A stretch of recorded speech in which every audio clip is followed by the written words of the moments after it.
আজই ডাউনলোড করুন আর এনজয় করুন আপনার পছন্দের শো। আজই আমি বাড়ির চারপাশে লক্ষণ রেখা টানব, আর তোমার মেয়েকে বলে দিও সেই লক্ষণ রেখা যেন সে অতিক্রম না করে। আমি কোনোদিনও লক্ষণ রেখা পেরিয়ে বাড়ির ভেতরে ঢুকবো না। আমরা খুঁজলে শঙ্করদার থেকে অনেক হয়তো ভালো ড্রাইভার পেতে পারি, কিন্তু শঙ্করদার মতন বিশ্বস্ত মানুষ পাওয়া ভীষণ ডিফিকাল্ট বৌদি।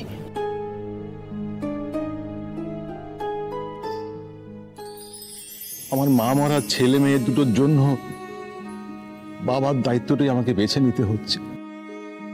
সামান্য ড্রাইভার আর বাবা, এর মধ্যে বাবাই জিতে গেল।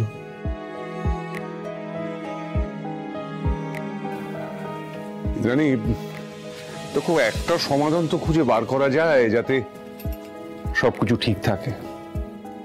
দেখো, এতগুলো বছরে শঙ্কর কিন্তু কোনো ভুল করেনি, ওকে কি আর একটা সুযোগ দেওয়া যায় না?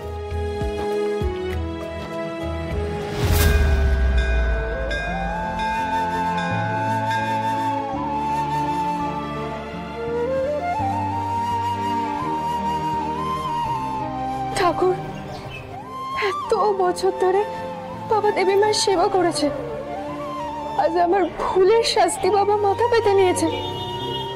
ঠাকুর, তুমি বাবাকে এত কষ্ট পেতে দিও না, কিছু একটা করো। দীপালি,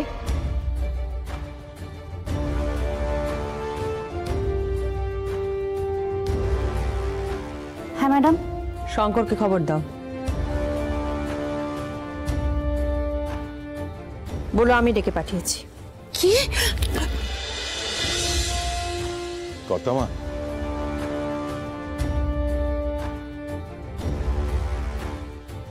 কত সহজেই তুমি এত বড় একটা সিদ্ধান্ত নিয়ে নিলে শঙ্কর।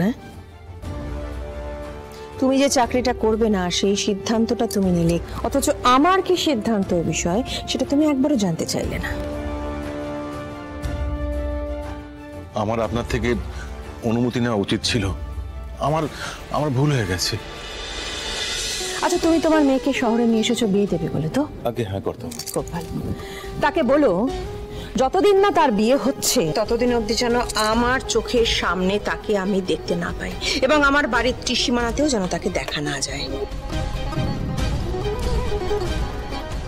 আজই আমি বাড়ির চারপাশে লক্ষণ রেখা টানব, আর তোমার মেয়েকে বলে দিও সেই লক্ষণ রেখা যেন সে অতিক্রম না করে।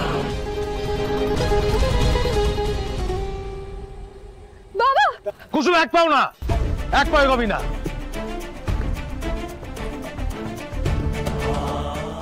কি হলোটা কি বাবা? প্রথমবার কর্তামা আর নিজের সিদ্ধান্ত পাল্টেছেন,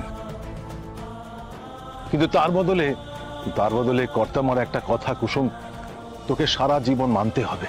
দেবী মা যা আদেশ দেবেন আমি সেটা মাথা পেতে নেব। উনি যদি আমার প্রাণও চাই না, আমি সেটাও দিতে রাজি। বলো বাবা, আমি কি মানতে হবে? এই বাড়ির চারপাশে একটা লক্ষণ রেখা আঁকা হবে। কর্তামা চান তুই যেন কোনোদিন ওই রেখা অতিক্রম না করিস।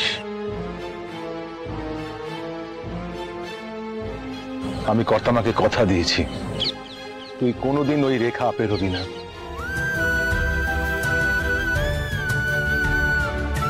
তুমি যখন কথা দিয়েছো তখন তাই সই। আমি কোনোদিনও লক্ষণ রেখা পেরিয়ে বাড়ির ভেতরে ঢুকবো না।